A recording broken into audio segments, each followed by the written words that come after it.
할렐루야.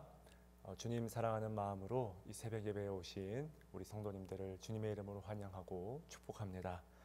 오늘 함께 나눌 말씀은 이사야 41장의 말씀이 되겠습니다. 이사야 41장 21절부터 29절까지 제가 가진 성경으로는 구약 성경 1017페이지에 있습니다. 이사야 41장 21절부터 29절까지 우리 함께 읽도록 하겠습니다. 나 여호와가 말하노니 너희 우상들은 소송하라. 야곱의 왕이 말하노니 너희는 확실한 증거를 보이라.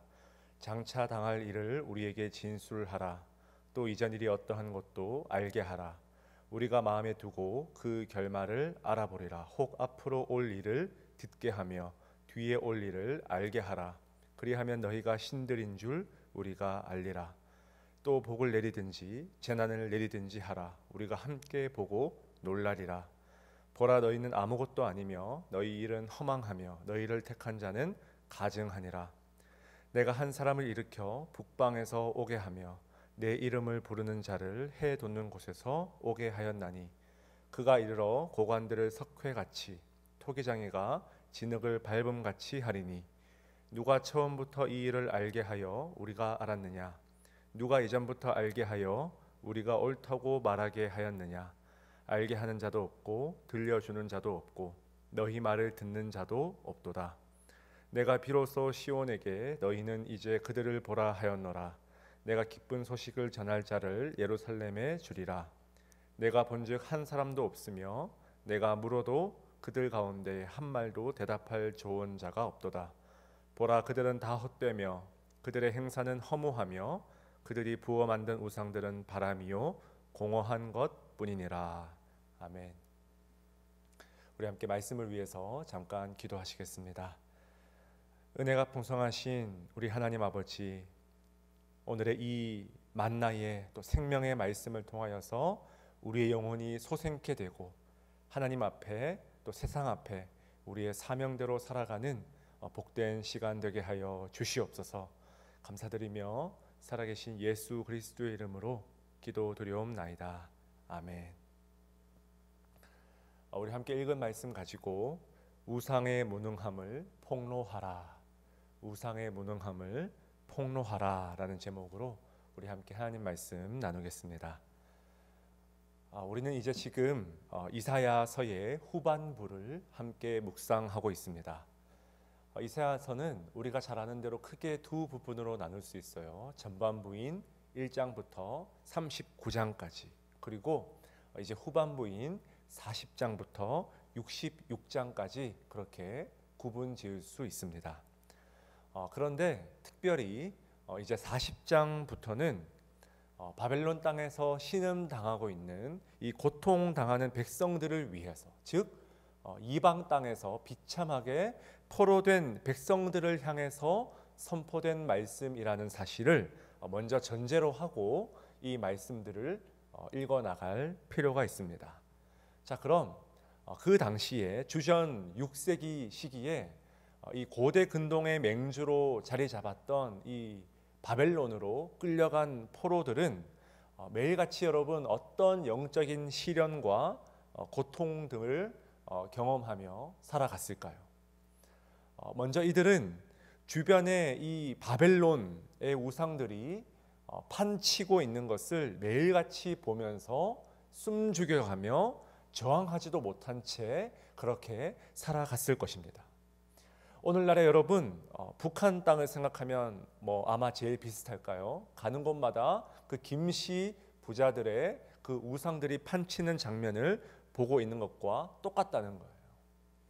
여러분, 특히 이 당시에 이 바벨론의 외교 정책이 뭐였냐면요, 자신이 섬기는 이 바벨론의 신이 전 세계 중에서 전 세계 최고의 신임을 강조하기 위해서 자신들이 정복한 그 나라들이 섬기는 그 신들을 하나 둘씩 자신들의 신전에 가져와서 마치 거대한 진열장처럼 이렇게 디스플레이 해놓고 그 위에 뭡니까? 그 위에 바벨론의 최고의 우상들을 전시함으로써 우리가 섬기는 이 바벨론의 신이 전 세계 모든 잡신들을 지배하고 승리했다.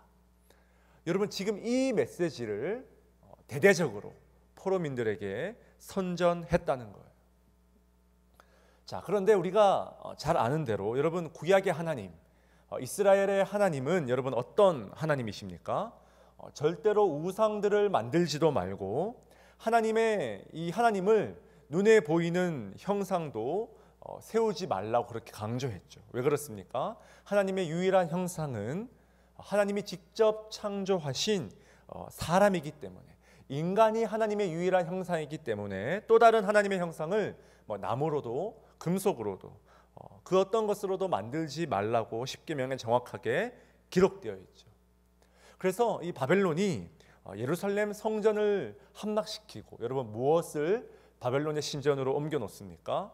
성전 그릇과 각종 도구들, 제사의 그런 기명들을 이제 다 훔쳐가서 우리가 너희들을 지배했다. 너희들의 신은 바벨론의 신 아래에 있다. 그것을 상징하여서 자신의 신전에다가 이렇게 보관해 놓았다는 것입니다. 자, 그러니까 여러분, 포로로 잡혀온 이 이스라엘 백성들이 아무리 여러분 믿음을 굳게 지킨다 한들 어떻습니까? 한계가 있을 수밖에 없다는 거예요. 자꾸만 바벨론이 뿜어대는 여러분 영적으로 해로운 메시지에 점점 더 이렇게 노출이 되고 말았다는 것입니다. 너희의 신 야훼는 우리 바벨론의 신 아래에 철저하게 무너졌다. 굴복당했다. 그러니까 이 바벨론의 신 앞에 너희들이 마땅히 무릎 꿇고 경배하라는 거예요. 여러분, 우리가 잘 아는 대로 다니엘의 이야기가 대표적인 예시 아닙니까? 끊임없이 다니엘뿐만이 아니라 그 시대의 많은 대다수의 포로민들이 그런 영적인 유혹에 노출되어 있었다는 것입니다. 자, 바로 이런 영적인 역사적인 상황 때문에 이 바벨론 포로민들에게 가장 필요한 하나님의 메시지, 가장 필요한 하나님의 말씀은 여러분 단언코 어떤 내용이 되어야 합니까? 너희들이 비록 망했을지라도, 너희들이 지금 비록 비참한 처지에 놓이게 되었을지라도 여전히 너희가 섬기는 신, 여전히 오직 하나님만이 유일한 온 세계의 주인이시고 참 신이시다. 여러분 믿으십니까? 지금 이 메시지와 확신이 여러분 포로민들에게 너무나 절실했다는 것입니다. 기존의 신관이나 기존의 세계관이 지금 너무 흔들리는 위험에 처해 있기 때문에 지속적으로 계속해서 이 말씀을 들을 필요가 있다는 거죠. 그래서요, 여러분 이사야 40장부터 특별히 이 48장까지 이 말씀들이 여러분 가지고 있는 이 관통하는 핵심 메시지가 뭐냐면, 우리 하나님은 그 어떤 것과도 비교할 수 없는, 감히 비할 수 없는 유일한 하나님이시다. 여러분 이것을 뒤집어서 여러분 반대로 하면 뭡니까? 너희들이 지금 그 보는 매일같이 마주하는 우상들의 무능력함, 지금 바벨론이 그렇게 자랑하고 최고의 신이라고 지켜 세우는 저 신들의 무능력함을 철저하게 폭로하고 있다는 거예요. 그래서 우리가 이런 말씀들을 묵상해 왔죠. 너희가 하나님을 누구와 같다 하겠느냐? 너희가 저런 우상들 때문에 지치고 마음이 무너질지라도 오직 참 신이신 여호와를 앙망하는 자는 새 힘을 얻을 것이다. 아멘. 두려워하고 놀라지 말라.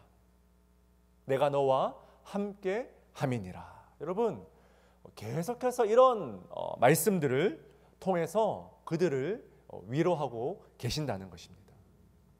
오늘 우리가 읽은 이 본문 말씀도 마찬가지의 맥락 속에 있죠. 특히 오늘 말씀이 재미있는 것은요, 하나님께서 지금 직접 우상에게, 우상 숭배자들에게 소송을 제기하라고 말씀하시죠. 21절 말씀 보니까요, 나 여호와가 말하노니 너희 우상들은 소송하라.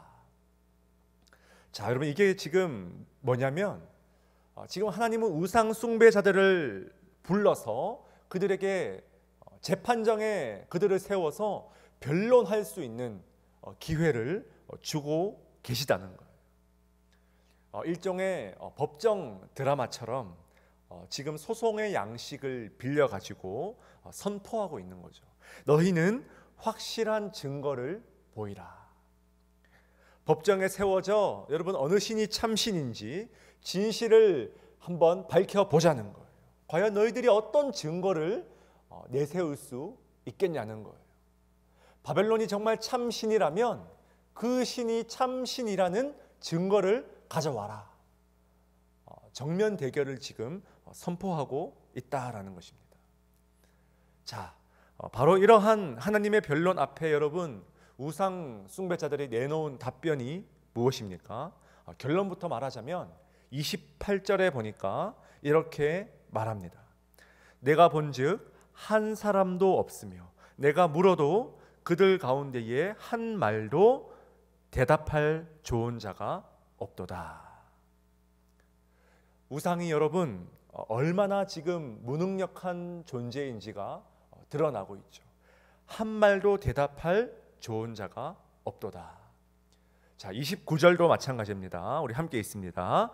보라, 그들은 다 헛되며 그들의 행사는 허무하며 그들이 부어 만든 우상들은 바람이요 공허한 것뿐이로다. 아멘. 오늘 말씀의 최종 결론이죠.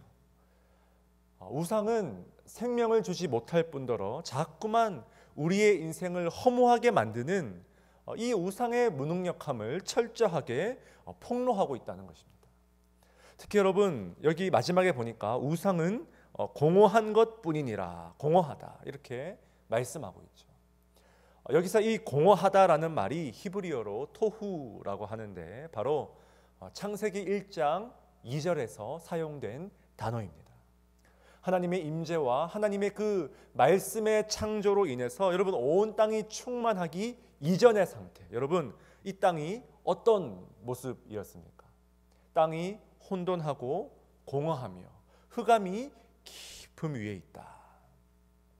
땅이 공허하다. 그러니까 여러분 같은 단어예요. 그러니까 우상의 정의가 무엇입니까? 우상의 정의가 뭐냐면 하나님의 임재가 사라진 거죠. 하나님의 완벽한 부재가 우상을 섬기는 자들의 상태라는 거예요. 하나님의 충만한 영이 지금 거하지 않아서 너무나 혼란스럽고 공허한 상태. 내 안에 영적인 질서가 깨져버리고 방향을 상실해버린 채 갈 바를 알지 못하는 상태. 이것이 바로 여러분 우상을 숭배하는 자들의 영적인 상태라는 것입니다. 공허해요. 이유를 알 수 없는 허무함과 허전함이 내 마음을 사로잡습니다. 사랑하는 여러분, 우리가 오늘 이 말씀을 통해서 깨닫게 되는 영적인 도전이 무엇입니까? 우리는 날마다 이 우상의 무능함을 폭로해야 된다는 거예요. 믿으십니까? 우상의 무능함을 폭로하라. 바벨론에 살던 포로민들이 여러분 주위에 온갖 바벨론의 우상들로 둘러싸여 있듯이 우리 또한 여러분 어떤 우상들에 둘러싸여 있습니까? 저는 모든 TV나 인터넷에 여러분 광고들을 볼 때마다 우리가 정말 우상들에 둘러싸여 있구나라는 생각을 할 때가 있습니다. 자본주의 시대의 모든 광고는요, 여러분 우리가 저 제품이 없으면 너무나 불편하고 상실감을 느낄 수밖에 없도록 광고를 하죠. 그 제품을 사지 않고는 견딜 수 없을 만큼 불안하게 만드는 것이 자본주의의 광고가 가지는 특성이죠. 특정한 차가 있어야지만 편안해질 것 같고, 특정한 집이 있어야지만 안도감을 느끼고, 그리고 심지어 육아용품도 뭡니까? 그것이 반드시 있어야지만 더 좋은 부모가 되는 것 같은. 결국 여러분 바벨론 성전에 디스플레이된 그 우상들을 볼 때마다 포로민들이 알 수 없는 무기력함과 공허함을 느꼈던 것처럼 우리 또한 눈앞에 전시된 광고들을 볼 때마다 무엇을 느낍니까? 내가 돈이 부족하구나. 자꾸 돈이 필요해지고 돈이 우선시되고 그러려면 성공해야 되고 실패하는 것이 두려워지고 하나님을 구하며 하나님을 잘 섬기는 것보다 이런 필요에 의해서 내 마음과 영혼이 질서와 방향 감각을 잃어버리는 상태. 이것이 여러분 우리 주위를 둘러싼 우상의 위기 속에 살아가는 저와 여러분들의 모습이라는 것입니다. 그래서 우리는 때마다 시마다 우상의 무능함을 폭로해야 된다는 것. 우선순위가 무엇인지 매번 영적인 질서를 우리가 붙들 수 있어야 됩니다. 더 이상 내 마음이 혼돈하고 공허한 것에 허무한 것에 마음을 빼앗기지 않도록 자꾸만 하나님의 자리를 위협하는 우상의 무능함을 선포하며 내 영혼을 붙들 수 있어야 된다는 거예요. 우리 하나님은 혼돈과 공허의 하나님이 아니라 바로 질서의 하나님이시기 때문입니다. 간절히 바라기는 오늘 말씀을 통해서 우리의 심령이 허무한 것으로 공허한 것으로 채워지는 것이 아니라 하나님의 영으로 충만히 채워질 수 있길 주님의 이름으로 간절히 축원드립니다. 우리 오늘 말씀 함께 가슴에 새기며 기도하며 나아갑시다. 하나님, 나의 영혼과 우리의 가정을 유혹하는 우상의 무능함을 날마다 폭로할 수 있는 은혜를 허락하여 주시옵소서. 영적인 분별력을 가지고 이 세상의 포로민으로 살아가는 것이 아니라 영원한 하나님 나라의 지체로 승리하는 이 하루가 되게 하여 주시옵소서. 특별히 오늘 목요일입니다. 미국과 전 세계 원근 각지에 흩어져 있는 우리 가족과 자녀들을 위해 몸이 아픈 지체들을 위해서 여러분 기도해 주시고요. 우리 바울청 장년부 공동체를 위해서 기도해 주시기 바랍니다. 영적인 올바른 질서 아래 하나님을 먼저 구하며 우선순위가 바로 정립된 우리 바울 공동체 가정들 주님 삼아 주시옵소서. 함께 합심으로 이 시간 기도하시겠습니다. 하나님 아버지,